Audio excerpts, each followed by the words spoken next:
Konten ini khusus buat brother dan sister yang pernah jadi korban love bombing. Tapi saya nggak lagi ngomongin kisah romantis ya. Tapi ini love bombing di dunia kerja. Pernah nggak sih kamu baru masuk kerja, tiba-tiba dibanjirin pujian, dikasih perhatian berlebih, sampai merasa, wow, aku sangat spesial. Aku karyawan paling spesial di sini.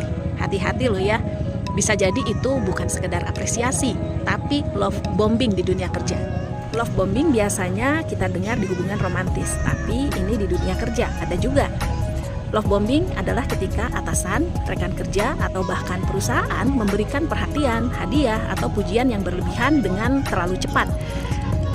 Tujuannya apa? Tujuannya adalah membuat kita terikat, bahkan jadi terlalu loyal. Contohnya gini, saat rekrutmen, perusahaan menjanjikan, di sini semua seperti keluarga. Kemudian kita dikasih welcome kit super mewah. Kemudian setelah beberapa waktu kita bekerja, atasan tersebut bilang kepada kita, kamu adalah orang yang paling bisa diandalkan. Tapi ujung-ujungnya ternyata minta lembur tanpa kompensasi. Atau justru rekan kerja yang awalnya rajin beliin kita kopi, ngasih perhatian baik banget pokoknya sama kita ya.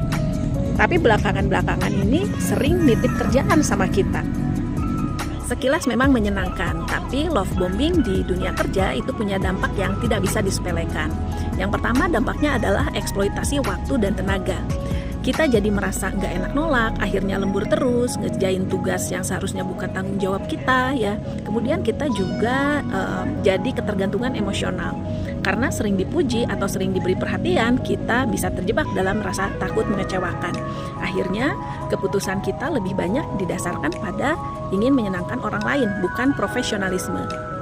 Kemudian dampak yang lainnya yaitu burnout dan kehilangan batas pribadi. Lama-lama energi kita jadi habis. Kita bekerja melebihi kapasitas, tapi jarang merasa cukup.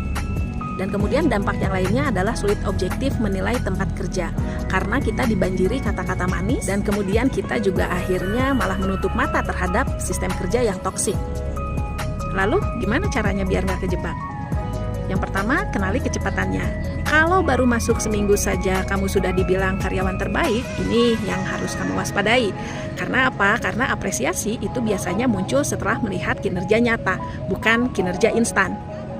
Pisahkan pujian dengan realita. Misalnya atasan bilang di sini semua saling support, tapi kenyataannya kamu sering ditinggal sendirian ngerjain deadline. Itu tandanya bahwa kata-kata manis itu nggak sesuai dengan praktiknya. Kemudian tegakkan batas. Contoh, ketika rekan kerja sering minta tolong